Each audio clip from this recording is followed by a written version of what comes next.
Hello guys, इस particular video में focus करेंगे on PT365 on society that is social issues. तो इससे पहले मैंने एक वीडियो लॉन्च कर दी है 2021 के प्रीलिम्स के लिए PT365 की, और वो था इंटरनेशनल रिलेशंस IR पे। और ये सोसाइटी के ऊपर है। इसके बाद कल मैं पॉलिटी की वीडियो को रिलीज़ करूँगा।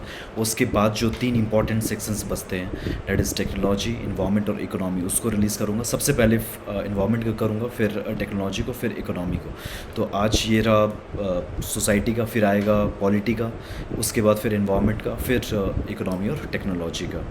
और कल्चर का मैं नहीं करूँगा, लेकिन आप एक बार गो थ्रू कर सकते हैं। मुश्किल से आपको आधा घंटा लगेगा, क्योंकि कल्चर का, करंट अफेयर्स का नाम मात्र का सवाल आता है प्रीलिम्स में।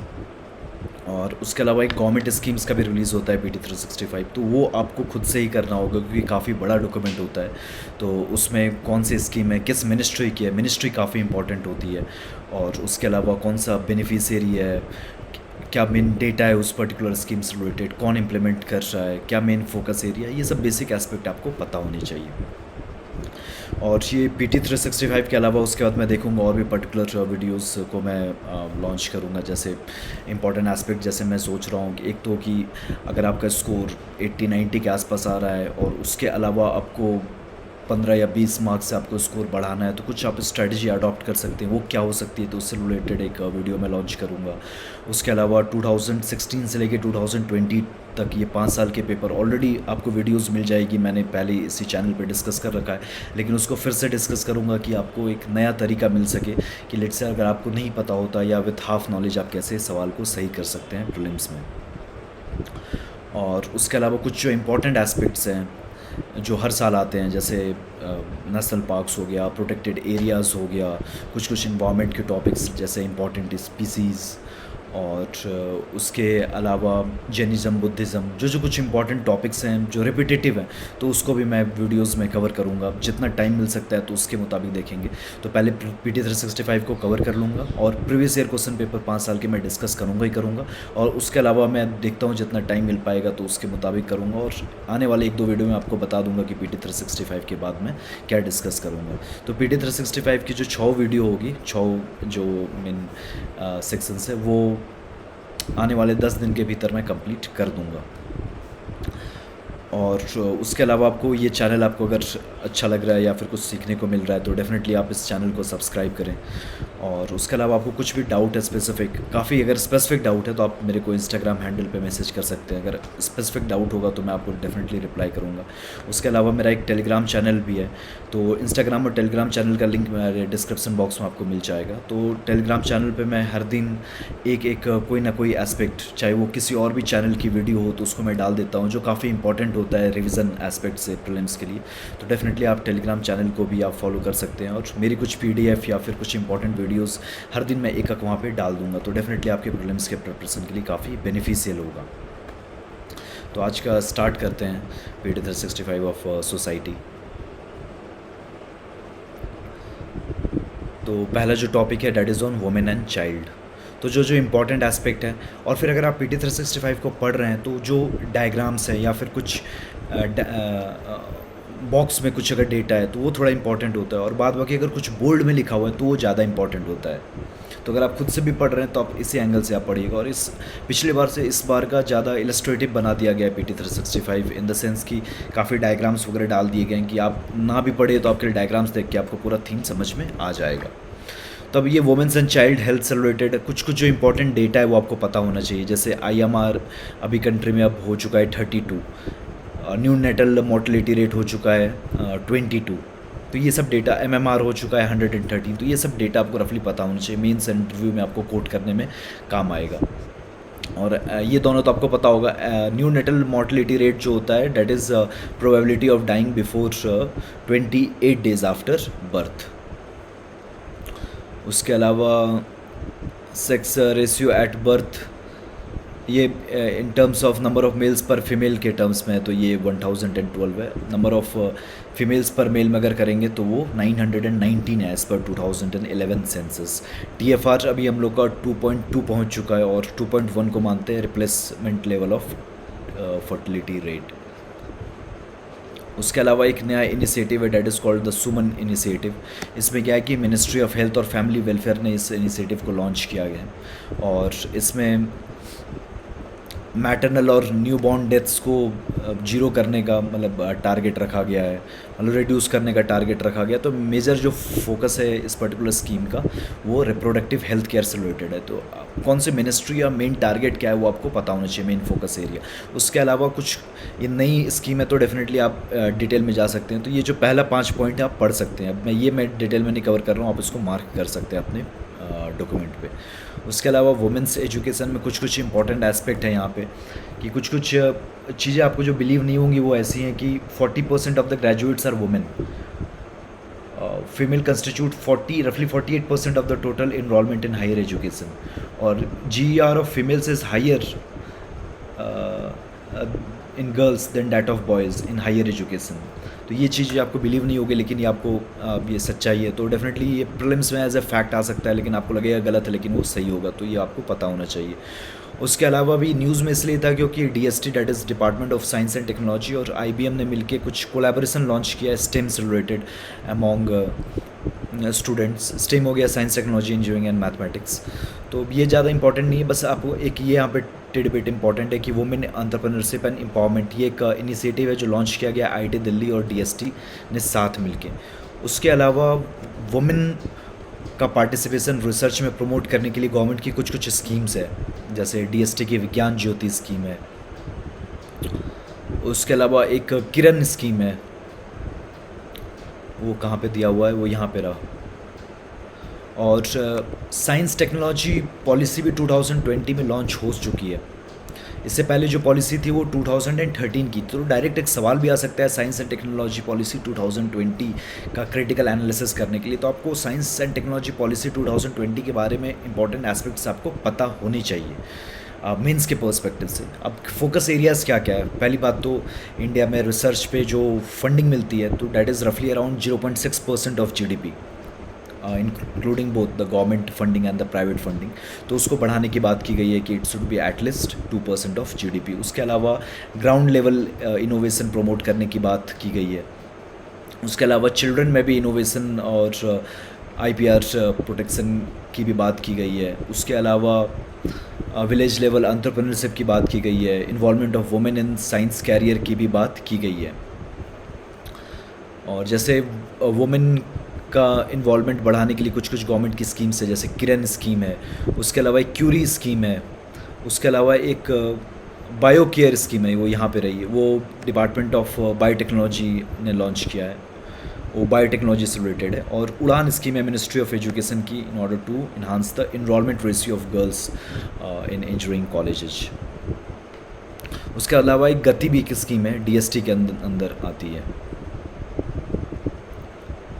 और यहाँ पे ज़्यादा कुछ प्रीलिम्स के एस्पेक्ट से कुछ इंपॉर्टेंट नहीं है। आपको ये मेंस के एस्पेक्ट से भी सब स्कीम्स का नाम याद होना चाहिए। किरण हो गया, क्यूरी हो गया, बायो केयर हो गया, उड़ान हो गया। उड़ान मिनिस्ट्री ऑफ एजुकेशन का है। गति हो गया। जैसे department of science and technology एक डिपार्टमेंट है ministry of science and technology के तहत। MST जो ministry of science and technology, उसके 3 डिपार्टमेंट्स है, एक इंडस्ट्रियल रिसर्च से रिलेटेड, एक बायोटेक्नोलॉजी से रिलेटेड और एक department of science and technology है। अच्छा, उसके अलावा ये जेंडर इक्विटी से रिलेटेड एक स्वान चार्टर है, एथेना स्वान चार्टर। तो बस एक प्रीलिम्स का टेडबेट यहाँ पे हो सकता है। इसके अलावा कुछ ज़्यादा इंपॉर्टेंट नहीं है। Protection of women from domestic violence act 2005 का एक एक्ट है। इसके तहत मेजर प्रोविज़न क्या है कि अगर डोमेस्टिक वायलेंस होता है तो वुमेन जो वाइफ है वो कंप्लेन करेगी। उसके बाद क्या होता है कि कोर्ट की तरफ से प्रोटेक्शन ऑर्डर आ जाता है कि अब बिहेवियर हस्बैंड और वाइफ के बीच में ऐसा ऐसा होगा, और सिक्योरिटी भी इंश्योर की जाती है वुमेन की जो कंप्लेन करेगी। लेकिन ये स्टार्टिंग में एक सिविल ऑफेंस होता है, लेकिन अगर आप प्रोटेक्शन ऑर्डर को वायलेट कर देते हो फिर ये एक्ट क्रिमिनल ऑफेंस का भी रूप ले लेता है in that particular case only. और 4 टाइप्स ऑफ वायलेंस यहाँ पे डिस्क्राइब किए गए हैं इस पर्टिकुलर एक्ट में। अभी सुप्रीम कोर्ट ने ये बोला है कि women will have the right to residence in the shared house even if it was rented, और in laws have no ownership right over it. कि अगर लेट से हाउस रेंटेड है या लीज पे लिया गया है, लेकिन इन लॉज के पास ओनरशिप राइट नहीं है, फिर भी वुमेन को वहाँ पे रहने का अधिकार होगा। तो बस एक ये जजमेंट है। और मैरिटल रेप इंडिया में डेफिनेटली इलीगल नहीं है, ये आपको पता ही होगा, और ये कवर भी नहीं होता है। और डोमेस्टिक रिलेशनशिप में लिव इन रिलेशनशिप भी कवर होता है। तो ये जो पर्टिकुलर एक्ट है, protection of women from domestic violence act, ये लिव इन रिलेशनशिप पे भी लागू होता है।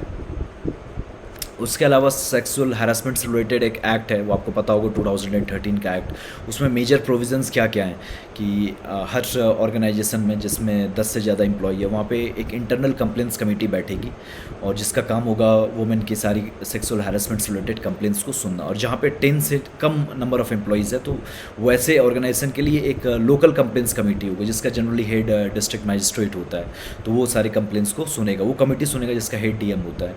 और प्रोविजंस भी हैं, जैसे उस कमेटी में 50% वुमेन मेंबर होगी, और उसके अलावा सर्विस रूल्स होगा, जिसके मुताबिक पनिशमेंट दिया जाएगा। लेकिन ये जो एक्ट है, ये डिफेंस फोर्सेस के लिए ये अप्लीकेबल नहीं होता है। और एक काउंटर इंक्वायरी का भी प्रोविज़न है, जिसके चलते वुमेन डरती भी है। एक तो सोशल स्टिग्मा होता है, और एक ये भी डर लगता है कि अगर वो वुमेन प्रूव नहीं कर पाएगी तो वुमेन के अगेंस्ट काउंटर इंक्वायरी भी चालू हो जाएगी।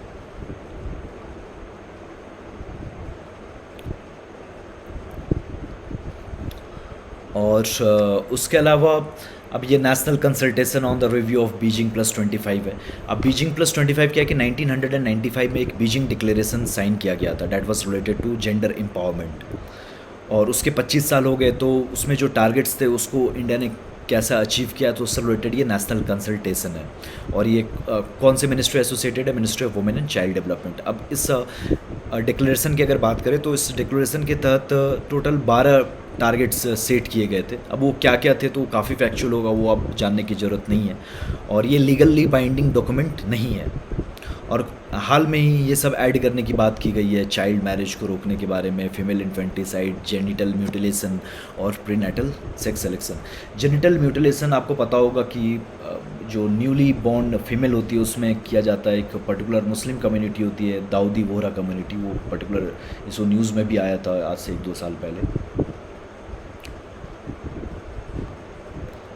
और उसके अलावा ये आपको पता होना चाहिए कि ये जो 1995 में बीजिंग में हुआ था, वो तीसरा कन्फ्रेंस, सॉरी वो चौथा कन्फ्रेंस था। इससे पहले 3 कन्फ्रेंस हो रखे हैं।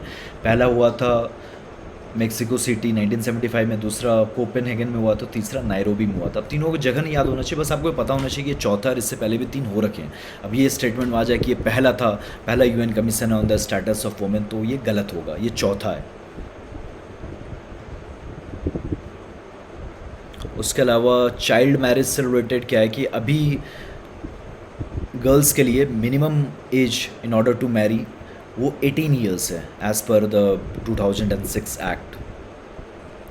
लेकिन अब उसको बढ़ाने की बात की जा रही है कि वो 21 कर देते हैं। जैसे मेल्स में 21 ईयर्स है, अब 21 साल के होंगे तभी आप शादी कर सकते हैं, लेकिन फीमेल्स के केस में वो 18 ईयर्स है, तो उसको बढ़ाने की बात की जा रही है।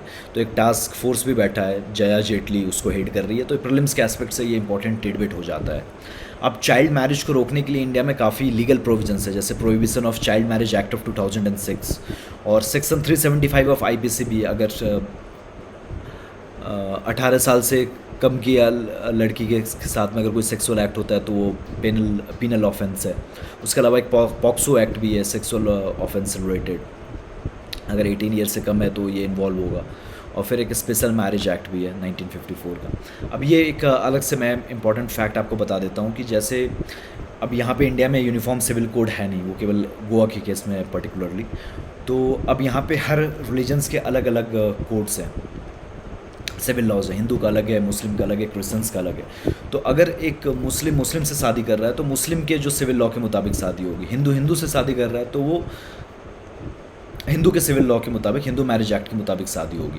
लेकिन अगर इंटरकास्ट करनी है तो 2 ऑप्शन बचता है कि आप अपना धर्म चेंज करें, और फिर जैसे एक हिंदू लड़की को मुस्लिम लड़के से शादी करनी है तो एक धर्म चेंज कर सकता है, और फिर करस्पॉन्डिंग जो रिलीजन का सिविल लॉ होगा उस एक्ट के तहत वो शादी कर सकता है।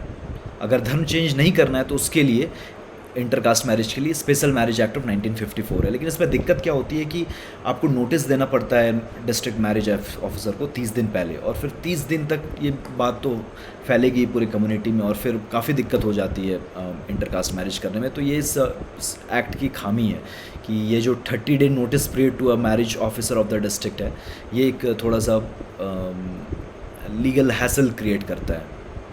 उसके अलावा जो चाइल्ड मैरिज लॉ का जो इवोल्यूशन इंडिया में ये ऐसा रहा है कि 1891 का जो एक्ट था वो 10 से 12 साल बढ़ा दिया minimum age for marriage girls के लिए, और फिर 1929 का जो एक्ट था वो बढ़ा के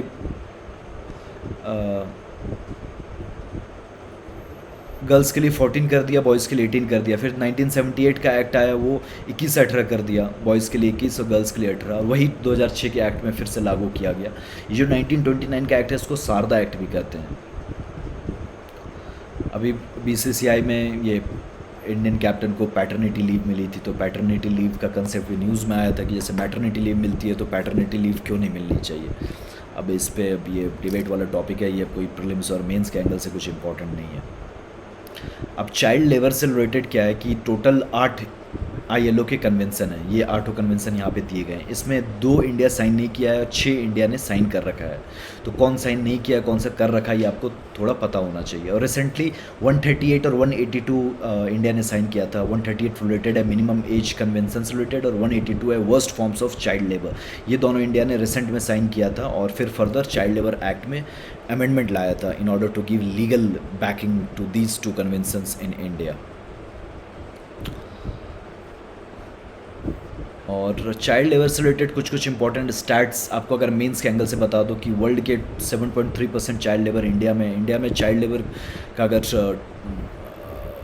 डेटा के टर्म से बोलूँ तो रफली वो 10 million children are involved in child labour. और उसके अलावा कुछ इंपॉर्टेंट से आपको एक्ट पता होना चाहिए। फिर जो ये 6 कन्वेंसन इंडिया ने साइन कर रखे हैं, लेटेस्ट था 138 और 182। उसके अलावा जो इम्पोर्टेंट गवर्नमेंट के प्रोविजंस हैं, अब 2016 के एक्ट में क्या क्या चेंज किया गया था वो आपको पता होना चाहिए। कि कॉन्स्टिट्यूशन में क्या है कि up to 14 years hazardous industry में आप काम नहीं कर सकते, वही 1986 के एक्ट में था। लेकिन 2016 के एक्ट में क्या किया गया कि आप 18 ईयर्स तक तो हजार्डस इंडस्ट्री में काम नहीं कर सकते, लेकिन 14 ईयर्स तक किसी भी इंडस्ट्री में आप काम नहीं कर सकते एज चाइल्ड लेबर। लेकिन कुछ एक्सेप्शंस है, जैसे family enterprises, audio visual entertainment industry. और हजार्डस इंडस्ट्री की डेफिनेशन में भी कुछ चेंज किया गया था। पहले 83 हजार्डस इंडस्ट्री होती थी इन डेफिनेशन कि हजार्डस इंडस्ट्री किसको कहते हैं, वो उसको रिड्यूस करके केवल 3 कर दिया गया था। तो नेम से थोड़ा अमेंडमेंट हुआ है, लेकिन उतना इफेक्टिव नहीं हुआ है। उसके अलावा क्या क्या प्रोविजंस है वो आपको पता होना चाहिए। कॉन्स्टिट्यूशनल प्रोविजंस ये सारे हैं। लेजिस्लेशन इंपॉर्टेंट अगर देखें तो juvenile justice care and protection of children act है 2000, चाइल्ड लेबर प्रोविजन एक्ट है 2016 का, RT एक्ट है 2009 का। उसके अलावा स्कीम भी है, national child labour project scheme. उसके अलावा एक गुरुपद स्वामी कमेटी रिपोर्ट है चाइल्ड लेबर से रिलेटेड। फिर कुछ इंपॉर्टेंट ऑर्गेनाइजेशंस हैं जैसे बचपन बचाओ आंदोलन या चाइल्ड रिलीफ एंड यू, ये सब भी चाइल्ड लेबर के रिहैबिलिटेशन से रिलेटेड काम करते हैं। वुमेन इन इंडियन एग्रीकल्चर से रिलेटेड यहाँ पे जो काम का है वो मैं बता रहा हूँ कि फेमिनाइजेशन ऑफ एग्रीकल्चर हो रहा है और female labour workforce in agriculture बढ़ रहा है। उसका सिंपल रीज़न है कि मेल्स का माइग्रेशन हो रहा है from rural to urban areas. तो अभी टोटल 32% ऑफ जो एग्रीकल्चरल वर्कफोर्स है वो फीमेल्स है, और 14% लैंड होल्डिंग्स जो है उसमें फीमेल्स ही लीड कर रही हैं इन एग्रीकल्चरल प्रैक्टिस। लेकिन एक दिक्कत वाली बात यह है कि जो 85 to 86% फीमेल्स के पास लैंड राइट्स नहीं है, तो एक वहाँ पे दिक्कत होती है, तो उनको बैंक से लोन लेने में भी दिक्कत होती है। उसके अलावा एक महिला किसान सशक्तिकरण परियोजना है। अब मैंने बोला था कोई भी स्कीम हो तो आपको कम से कम उसका बेसिक फीचर और मिनिस्ट्री कौन है वो आपको पता होना चाहिए। तो इस पर्टिकुलर स्कीम की जो मिनिस्ट्री है that is ministry of rural development.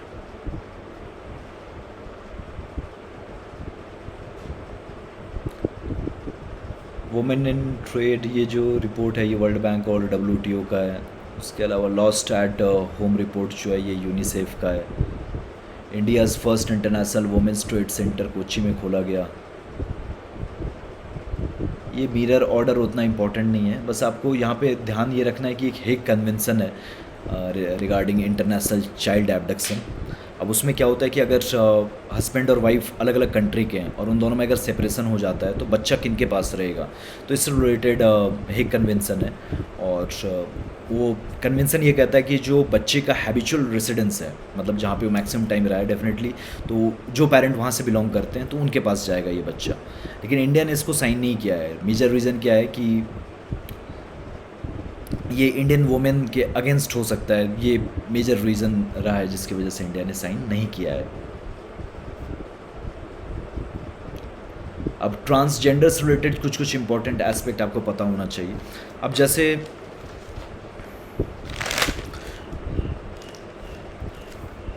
कोई भी वल्नरेबल सेक्शन हो तो उसमें आपको बेसिक बेसिक एस्पेक्ट्स पता होना चाहिए कि उससे रिलेटेड कोई मिनिस्ट्री कौन सी है, इंस्टीट्यूशन कौन कौन सा है, स्कीम कौन कौन सी है, पॉलिसी कौन कौन सी है, कॉन्स्टिट्यूशनल प्रोविज़न क्या क्या है, लीगल प्रोविज़न क्या क्या है, कोई इंटरनेशनल कन्वेंशन इंडिया ने साइन किया है क्या, और कोई सुप्रीम कोर्ट का जजमेंट है क्या। तो जैसे ट्रांसजेंडर के बारे में बात करें तो ये मिनिस्ट्री कौन सी मिनिस्ट्री इसको देखती है, that is ministry of social justice and empowerment. Institution अभी हाल में ही नेशनल काउंसिल ऑफ ट्रांसजेंडर बना है और ये एक स्टैट्यूटरी बॉडी है, जो एक्ट पास हुआ था उसके तहत ये बनाया गया है। स्कीम अभी तक कोई खासम खास नहीं है। पॉलिसी केरला गवर्नमेंट पहली ऐसा स्टेट गवर्नमेंट है जिसने पॉलिसी बनाई है रिगार्डिंग ट्रांसजेंडर। कोई कॉन्स्टिट्यूशनल प्रोविज़न नहीं है, लेकिन सुप्रीम कोर्ट ने नालसा जजमेंट में कहा था कि आर्टिकल 21 के तहत उनको थर्ड जेंडर घोषित करना एक इम्पॉर्टेंट एस्पेक्ट है। लीगल प्रोविज़न यही एक लॉ है जो आया था, ट्रांसजेंडर पर्सनस एक्ट 2019। उसके अलावा इंटरनेशनल अगर कोई प्रोविज़न नहीं है। सुप्रीम कोर्ट का जजमेंट कुछ इंपॉर्टेंट है, जैसे नवतेज सिंह जौहर जजमेंट, जिसमें सुप्रीम कोर्ट ने 377 को पार्सली स्ट्राइक डाउन किया था, और केस पुट्टा स्वामी केस भी राइट टू प्राइवेसी को लेके, और उसके अलावा नालसा जजमेंट जिसमें सुप्रीम कोर्ट ने बोला था कि transgender is the third gender. अब ये जो एक्ट है ट्रांसजेंडर का, उसको हम लोग देख लेते हैं कि इसके इंपॉर्टेंट एस्पेक्ट क्या क्या हैं। तो इसमें यह कहा गया है कि अगर आप डिस्क्रिमिनेशन नहीं कर सकते हैं ट्रांसजेंडर के अगेंस्ट, रिगार्डिंग कुछ प्रोविज़न्स दिए गए हैं, जैसे हेल्थ प्रोविज़न प्रोवाइड करने में, रेंट, घर में आपको रेंट पे रखना है तो आप किसी ट्रांसजेंडर को इस बेसिस पे नहीं रख सकते हैं, मना कर सकते हैं कि वो ट्रांसजेंडर है उस पर्टिकुलर केस में। एजुकेशन इंस्टीट्यूट के एडमिशन में, तो यहाँ पे ट्रांसजेंडर के अगेंस्ट डिस्क्रिमिनेशन नहीं किया जा सकता। अगर हो रहा है तो पिनल प्रोविज़न भी है, और फिर ये काउंसिल को क्रिएट किया गया था इसी एक्ट के तहत। लेकिन इस एक्ट का कुछ क्रिटिसिज्म भी है, जैसे डेफिनेशन में ही क्रिटिसिज्म है कि जो यूनिवर्सली एक्सेप्टेड डेफिनेशन है कि डॉक्टर ने एट बर्थ कुछ उस पर्टिकुलर बेबी का सेक्स असाइन किया होगा, जो सेक्स असाइन किया होगा, और बाद में जब वो बड़ा होता है तो अपने आप को वो डिफरेंट सेक्स का अंदर से फील करता है, तो that is particularly definition of transgender. लेकिन कुछ डेफिनेशन एकदम क्लियर कट नहीं है, और जो यूनिवर्सली एक्सेप्टेड मेडिकल डेफिनेशन है उससे अलग डेफिनेशन इस एक्ट में है। तो और एक ऐसा भी प्रोविज़न है कि अगर आपको ट्रांसजेंडर घोषित करना है किसी स्कीम के लिए, तो आपको डिस्ट्रिक्ट मजिस्ट्रेट से सर्टिफिकेट लेना होगा। तो अब इसका भी दोनों प्रोविज़न है कि आपको अपना जेंडर प्रूव करने के लिए आपको गवर्नमेंट से सर्टिफिकेट लेना पड़ रहा है, तो that is a definitely a threat और attack on your personal liberty और पर्सनल आइडेंटिटी।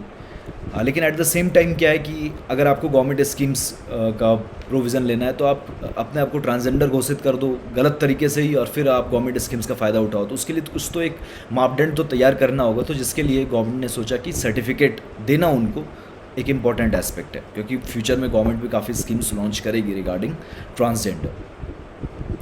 उसके अलावा अब जैसे फ़ीमेल का रेप अगर होता है तो सज़ा 7 साल या उससे ज़्यादा भी हो जाती है, लेकिन ट्रांसजेंडर के केस में वो मैक्सिमम 2 ईयर्स है, तो यहाँ पे भी डिस्क्रिमिनेशन है।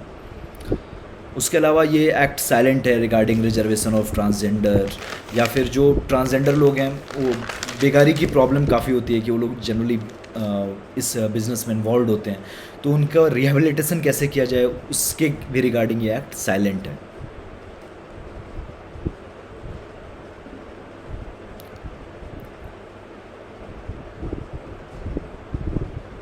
अब उस एक्ट के तहत रूल्स भी आ गए 2020 में। अब अगला जो सेक्शन है that is right of persons with disabilities act 2016। तो ये न्यूज़ में क्यों था, और डिसेबिलिटीज़ को थोड़ा जो डिसेबल्ड सेक्शन है उसको अच्छे से कवर भी कर लेंगे। तो ये जो एक्ट है 2016 का, तो अब गवर्नमेंट क्या करना चाह रही है, इसको अमेंड करना चाह रही है। तो कुछ यहाँ पे ऑफेंसेस हैं जो क्रिमिनल ऑफेंसेस हैं, तो माइनर ऑफेंसेस को डीक्रिमिनलाइज करना चाह रही है in order to enhance the ease of doing business.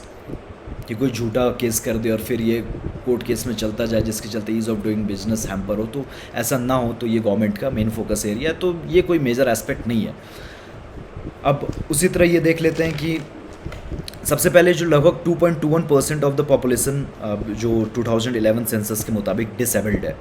अब ये लोग मेजर प्रॉब्लम्स क्या फेस करते हैं, एक मतलब इनको कहा जाता है कि ये ट्रिपल जियोपार्डी फेस करते हैं। एक तो ये डिसेबल्ड है, पॉवर्टी की भी प्रॉब्लम होती है, ऊपर से अगर इंफ्रास्ट्रक्चर डेवलप नहीं है, जैसे व्हील चेयर्स नहीं है या फिर रैम्प्स नहीं है, ओनली के स्टेयर केस है, तो इनको काफ़ी प्रॉब्लम होती है। तो डिसेबल्ड फ्रेंडली इंफ्रास्ट्रक्चर का भी होना काफ़ी इंपॉर्टेंट है। अगर वो नहीं है तो भी ये लोग प्रॉब्लम फेस करेंगे, पॉवर्टी की प्रॉब्लम तो फेस करते हैं।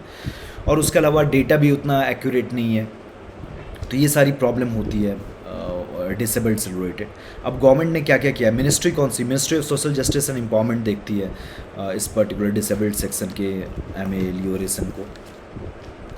और उसके अलावा कुछ कुछ इंपॉर्टेंट स्कीम्स हैं, जैसे सुगम्य पुस्तकालय है जिसमें बुक्स आपको ब्रेल स्क्रिप्ट में मिलेगी। उसके अलावा एक दीनदयाल रिहैबिलिटेशन स्कीम है जिसमें एड्स अगर जैसे कोई अगर डीफ है जिसको सुनाई नहीं पड़ती है तो उसको हियरिंग एड अगर प्रोवाइड किया जाएगा इस पर्टिकुलर स्कीम के तहत। उसके अलावा एक एक्सेसिबल इंडिया कैंपेन है जिसको लीगल बैकिंग भी दी गई है, तो उसमें डिसेबल्ड फ्रेंडली इंफ्रास्ट्रक्चर को क्रिएट किया जाएगा। उसके अलावा 2006 में एक गवर्नमेंट की पॉलिसी भी आई थी रिगार्डिंग डिसेबल्ड सेक्शन। 2016 में एक लॉ भी है। उसके बाद कॉन्स्टिट्यूशन का आर्टिकल 41 डिसेबल्ड से रिलेटेड है। Article 41 that says the government will strive to provide employment, education और public assistance in case of old age, disabled, sickness. और अगर इंटरनेशनल प्रोविज़न की बात करें तो एक यूएन कन्वेंशन भी है जिसको इंडिया ने साइन भी करा है। और सुप्रीम कोर्ट का कोई ऐसा खास जजमेंट नहीं है। तो ये जो 2016 का जो लॉ है उसमें जो इंपॉर्टेंट फीचर्स हैं कि टोटल 21 डिसेबिलिटी को कवर किया गया है। अगर आपको रिजर्वेशन लेना है तो you should have at least 40% of the disabilities mentioned in the act. और अगर डिस्क्रिमिनेशन होता है तो पीनल प्रोविजंस वगैरह तो हैं ही हैं। उसके अलावा रिजर्वेशन बढ़ा दिया गया है, गवर्नमेंट जॉब्स में 4% तक है और हायर एजुकेशन में 5% तक है। और उसके अलावा जो राइट टू एजुकेशन एक्ट है तो free and compulsory education for all in the age group 6 to 14 years है सब के लिए, लेकिन डिसेबल्ड के लिए वो 6 to 18 ईयर्स है।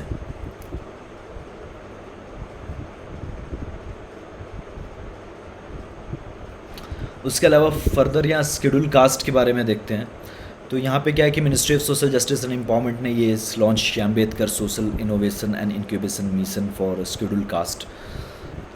तो बस यही काम का है। और शेड्यूल कास्ट के बारे में भी आपको ये सारी चीज़ें पता होनी चाहिए। मिनिस्ट्री कौन सी है तो social justice and empowerment. Institution कोई देखता है तो हाँ, national commission for scheduled caste है आर्टिकल 338 ऑफ द कॉन्स्टिट्यूशन के तहत। स्कीम काफ़ी है, pre matric scholarship, post matric scholarship, fellowship schemes भी काफ़ी है। उसके अलावा कॉन्स्टिट्यूशनल प्रोविजंस काफ़ी सारे हैं। जितने ट्राइबल्स एसटी से रिलेटेड कॉन्स्टिट्यूशनल प्रोविज़न है उतने लगभग आपके एससी से रिलेटेड भी हैं। लीगल प्रोविज़न भी है, जैसे 1989 का जो एक्ट है SC and ST prevention of atrocities act. और फिर सुप्रीम कोर्ट का भी काफ़ी जजमेंट है स्पेशली रिजर्वेशन वगैरह से रिलेटेड, जो आपको पता होना चाहिए।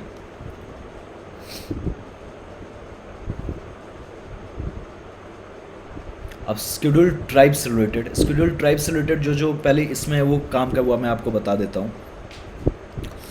यहाँ पे क्या है कि यूनियन ट्राइबल मिनिस्टर ने एक ई हेल्थ टाइप का प्लेटफॉर्म लॉन्च किया है एसटीज़ के लिए जिसका नाम है स्वास्थ्य। अब जैसे कुछ इंपॉर्टेंट एस्पेक्ट है ट्राइबल से रिलेटेड कि वो रफली 8.6% ऑफ द कंट्रीज़ पॉपुलेशन है।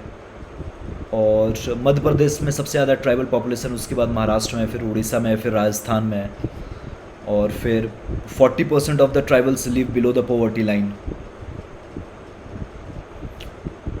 फिर 41% आर इलिटरेट, मतलब लिटरेसी रेट 59% के आसपास है। और सेक्स रेशियो लेकिन 990 है। अब एक बार यूपीएससी ने सवाल भी पूछा था कि इनमें सेक्स रेशियो ज़्यादा क्यों है, क्योंकि ये मेन स्ट्रीम सोसाइटी से ज़्यादा इंटीग्रेट नहीं हुआ है। और यहाँ पे वैसा गर्ल चाइल्ड को एज ए बर्डन नहीं देखा जाता है कि डाउरी का प्रोविज़न वगैरह नहीं है। कुछ ऐसे भी ट्राइब्स है जहाँ पे ऐसे फेस्टिवल होता है जैसे सरहुल, जिसमें लड़का लड़की आके मिलते हैं और फिर लड़की को राइट होता है कि वो अपना ग्रूम चूज़ करे as a right of choice. और उसके अलावा ये सब जो टेक्नोलॉजी है सेक्स सेलेक्टिव एबॉर्शन की, तो ये सब भी टेक्नोलॉजी उस सोसाइटी तक पहुंची नहीं है, ट्राइबल्स तक। लेकिन डेफिनेटली ये देखा गया कि दो इनका सेक्स रेशियो काफ़ी ज़्यादा है, लेकिन फिर भी कम हो रहा है।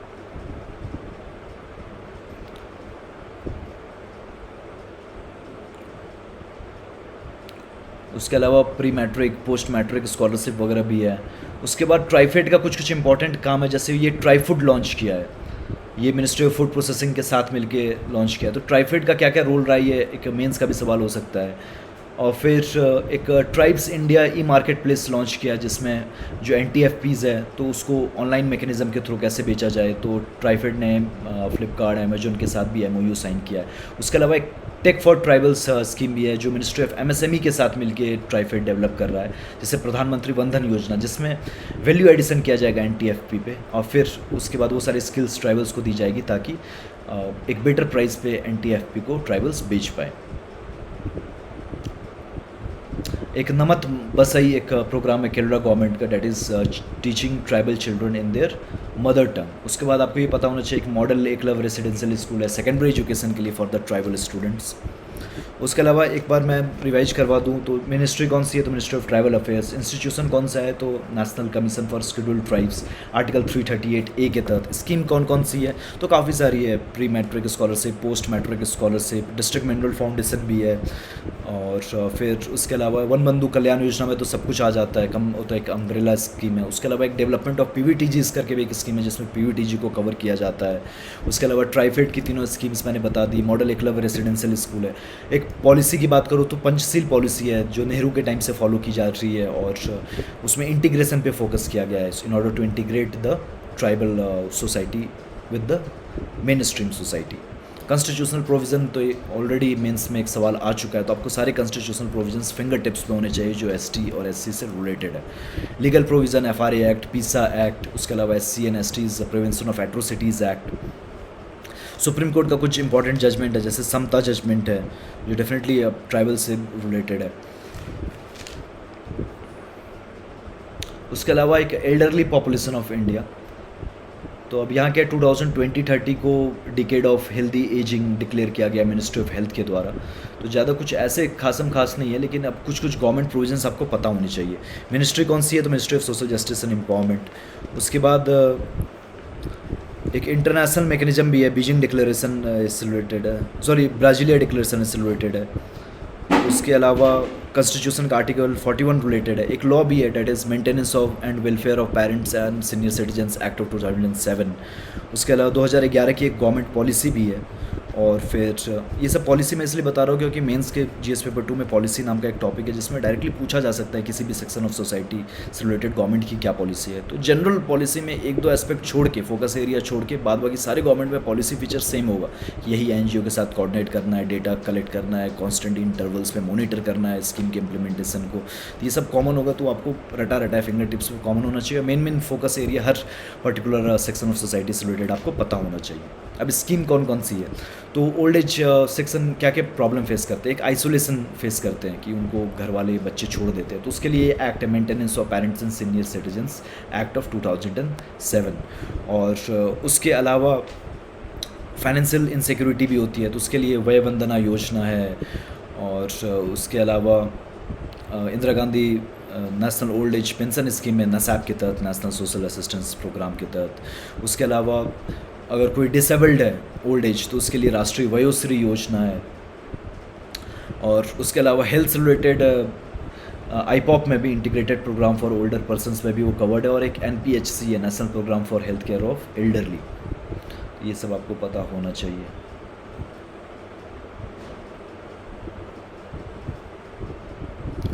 अब मैनुअल स्कैवेंजिंग से रिलेटेड है कि ministry of housing and urban affairs ने लॉन्च किया सफाई मित्र सुरक्षा चैलेंज 243 सिटीज़ में। तो बस ये कोई ढंग का कुछ नहीं है, लेकिन मैनुअल स्कैवेंजिंग को लीगली बैन भी किया गया है 2013 के एक्ट के तहत, लेकिन फिर भी अभी होता है। क्यों होता है, तो सप्लाई साइड भी प्रॉब्लम है, डिमांड साइड भी प्रॉब्लम है कि जो मैनुअल स्कैवेंजर्स हैं उनको अल्टरनेटिव एम्प्लॉयमेंट नहीं मिलेगा, तो डेफिनेटली आप उनको रिहेबिलिटेट नहीं करोगे तो यही काम करेंगे। दूसरी बात है कि डिमांड साइड से ये ठीक है।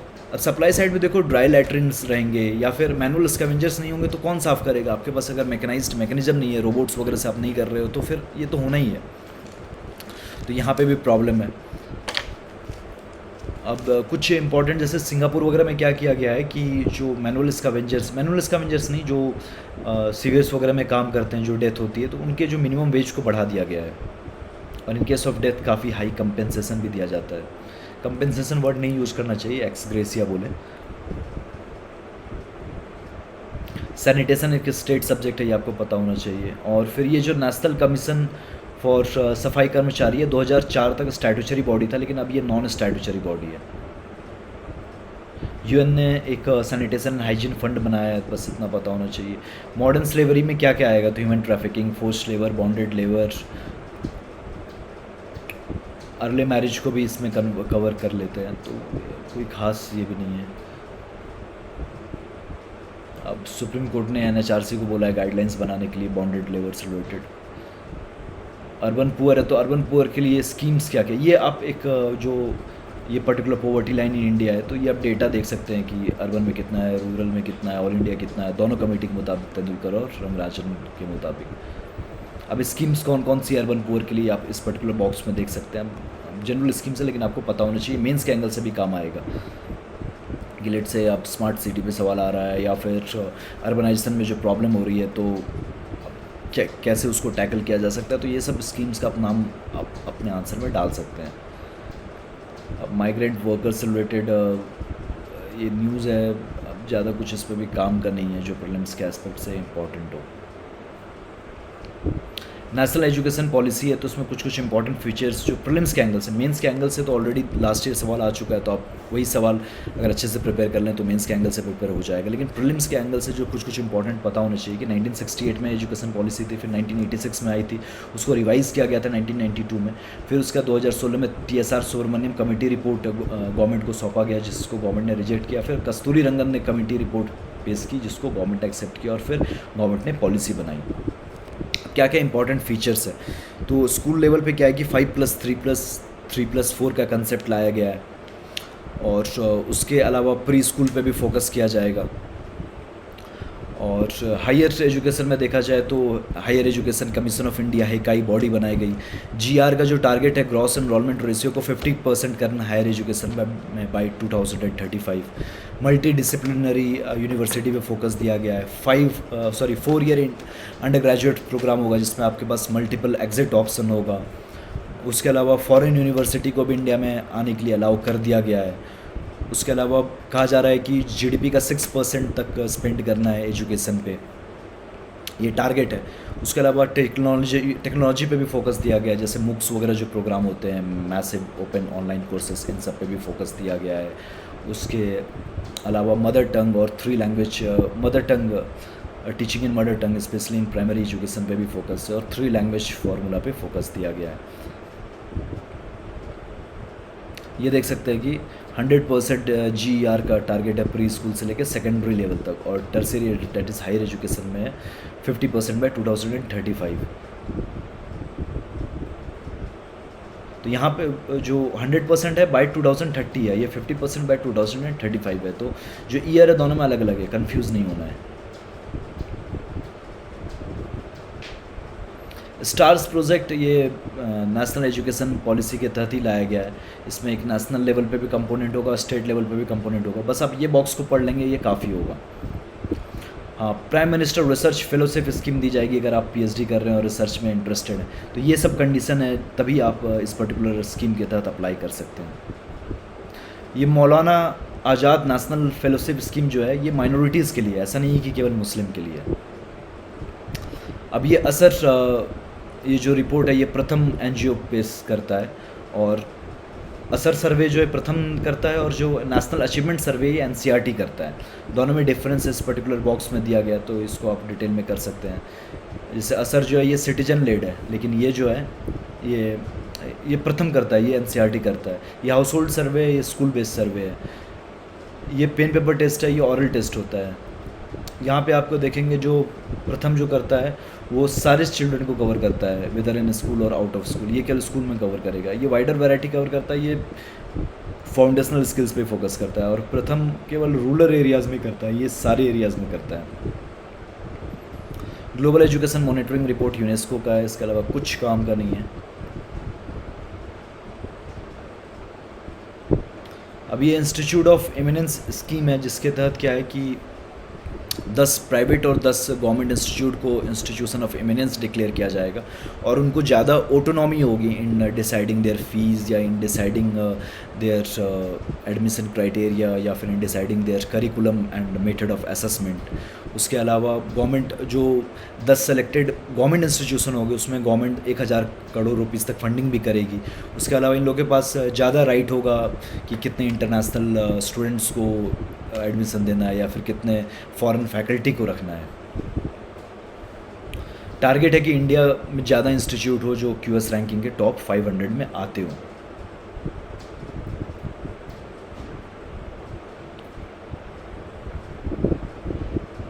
ऐसे NIRF रैंकिंग भी होती है, अभी मिनिस्ट्री ऑफ एजुकेशन के तहत आ गया। अब इंजीनियरिंग कॉलेजेस की रैंकिंग होती है, तो 5 फैक्टर्स देखे जाते हैं, तो ये कौन कौन से आपको पता होना चाहिए, बस इतना ही काम का है। क्यूएस रैंकिंग में आप देख लीजिएगा, स्पेशली आप इंजीनियरिंग है तो ये सब इंटरव्यू में काम आता है कि क्यूएस रैंकिंग में 6 कौन से पैरामीटर्स हैं और कितना परसेंटेज उनका वेटेज है, और इंडिया किस में लैक करता है, IITs किस में लैक करते हैं। IITs मेनली लैक करते हैं फैकल्टी स्टूडेंट रेशियो में, इंटरनेशनल फैकल्टी रेशियो में, और इंटरनेशनल स्टूडेंट रेशियो में। एकेडमिक रेपुटेशन, एम्प्लॉयर रेपुटेशन और साइटेशंस पर फैकल्टी में IIT का परफॉर्मेंस काफ़ी अच्छा है।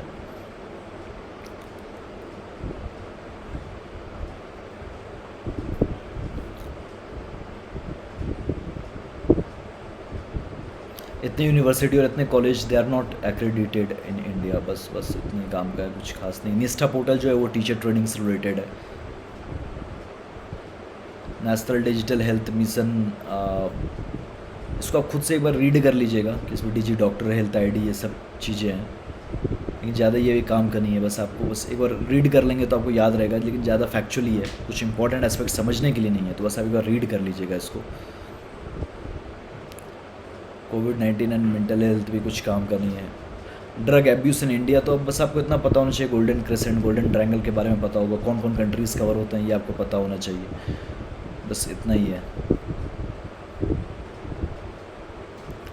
इसमें क्या है कि जो एपिडेमिक डिजीज़ेस एक्ट था 1897 का, उसमें अमेंडमेंट करके ये बिल लाया गया है, और इस बिल का मेजर एम है कि जो डॉक्टर्स या फिर फ्रंट लाइन स्टाफ है तो उसको प्रोटेक्ट किया जाए, कि कोई लोग उनको मार दे तो वायलेंस हो उनके अगेंस्ट तो वो ना हो, और उनको प्रोटेक्शन मिले, तो उसके रिगार्डिंग है।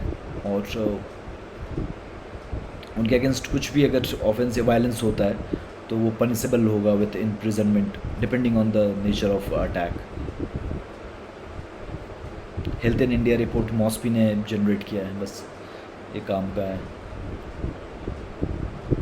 अब मेंस में कोड करने के लिए आपको पता होना चाहिए, नेशनल फैमिली हेल्थ सर्वे 5 आ गया, तो इसको आप कोई भी हेल्थ से रिलेटेड डेटा है, न्यूट्रिशन से रिलेटेड डेटा आप कोड कर सकते हैं कि ये NFHS 5 का है। एपिडेमिक डिजीज़ेस एक्ट जो था वो 1897 का है, लेकिन वो तब भी अब इंडिया में लागू इसलिए क्योंकि कॉन्स्टिट्यूशन में एक आर्टिकल 372, उसको आप पढ़िएगा, आपको समझ में आ जाएगा कि 1947 से पुराने एक्ट्स अभी भी क्यों अप्लीकेबल हैं।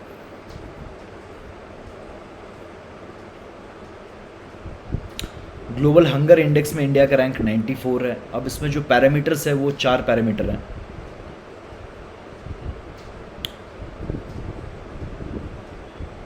अंडर नाउरिशमेंट को 1/3 मिलता है वेटेज, चाइल्ड मोर्टलिटी को भी 1/3, और अंडर न्यूट्रिशन है जिसमें वेस्टिंग और स्टंटिंग भी कवर होता है, जिसको कॉम्बाइन 1/3 मिलता है। मतलब एक 4 पैरामीटर हुआ, अंडर नाउरिशमेंट, अंडर 5 मोर्टलिटी, वेस्टिंग और स्टंटिंग, और वेस्टिंग और स्टंटिंग को कॉम्बाइन करके एक बना दिए, तो ओवरऑल 3 पैरामीटर हो गया, तीनों का 1/3 वेटेज है। स्टंटिंग और वेस्टिंग और अंडर 5 मोर्टलिटी में डेफिनेटली अंडर 5 पॉपुलेशन को ही कवर किया गया, लेकिन अंडर नाउरिशमेंट में पूरे पॉपुलेशन को कवर किया जाता है। अब इंडिया में जो रेट ऑफ स्टंटिंग है, 35% चिल्ड्रन स्टंटेड है और अलावा 18% चिल्ड्रन वेस्टेड है। अब जो उसका डेफिनेशन होता है, अंडर नाउरिशमेंट या फिर अंडर वेट हुआ मतलब low weight for age, stunting मतलब हुआ low height for given age, और वेस्टिंग का मतलब हो गया low weight for given height.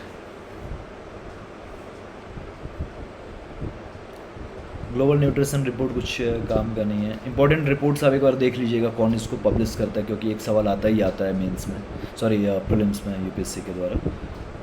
उसके अलावा ह्यूमन डेवलपमेंट रिपोर्ट 2020 है, तो इसमें कुछ कुछ एस्पेक्ट आपको पता होने चाहिए। ये यूएनडीपी पब्लिश करता है और इसमें 3 एस्पेक्ट हुए, लाइफ एक्सपेक्टेंसी, एजुकेशन और gross national income per capita, और इनका ज्योमेट्रिक मीन लिया जाता है। और इसके अलावा और भी कुछ रिपोर्ट पब्लिश होता है, जैसे इनइक्वलिटी एडजस्टेड एचडीआई। इसका ये मतलब होता है कि इनकेस अगर इनइक्वलिटी होती नहीं तो लेट्स, इसका मतलब ये है कि एचडीआई में इनइक्वलिटी का भी फैक्टर भी लेंगे कि लेट से परफेक्ट इक्वलिटी होती तो वो एचडीआई के बराबर होगा। मतलब इस केस में क्या है कि इनइक्वलिटी है, तो अब इनइक्वलिटी को आप 0 to 1 में नापोगे,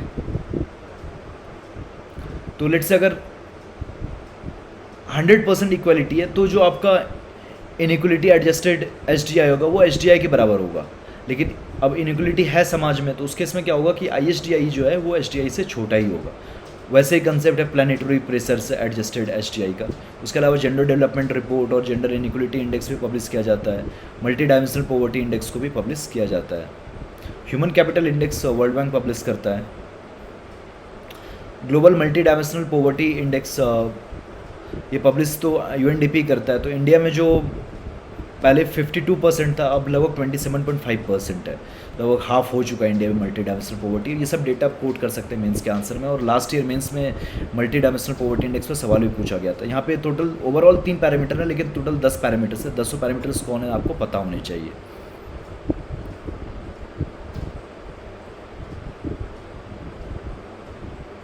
अब नीति आयोग हमेशा मॉनिटर करता है कि इंडिया एसडीजी में कैसा परफॉर्म कर रहा है। जैसे SDG 1 है नो पॉवर्टी से रिलेटेड, तो मल्टी डायमेंशनल पॉवर्टी आधी हो गई है। गुड हेल्थ एंड वेलबींग से रिलेटेड है, तो out of pocket health expenditure भी अभी डिक्लाइन किया है, वो 60% के आसपास आ गया है। क्वालिटी एजुकेशन के बात करें तो GR बढ़ा है। और जेंडर इक्वलिटी की बात करें तो पॉलिटिकल एम्पावरमेंट, इकोनॉमिक एम्पावरमेंट का कुछ आप डेटा दे सकते हैं। इंडस्ट्री इनोवेशन इंफ्रास्ट्रक्चर में ईज ऑफ डूइंग बिजनेस के बारे में हो गया।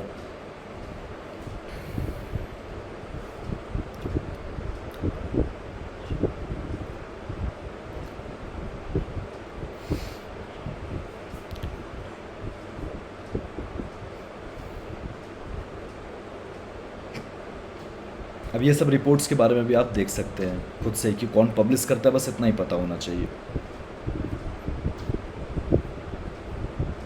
तो बस डेट्स इट, ऐसे इसके साथ ये कंप्लीट हो जाता है। इसके बाद पॉलिटी लॉन्च करूँगा और उसके बाद फिर इन्वायरमेंट, टेक्नोलॉजी और इकोनॉमी करूँगा। ये 10 मई तक हो जाएगा। उसके बाद फिर फर्दर आप क्या वीडियोज़ चाहते हैं तो आप डेफिनेटली कॉमेंट सेक्शन में पोस्ट कर सकते हैं। So thank you.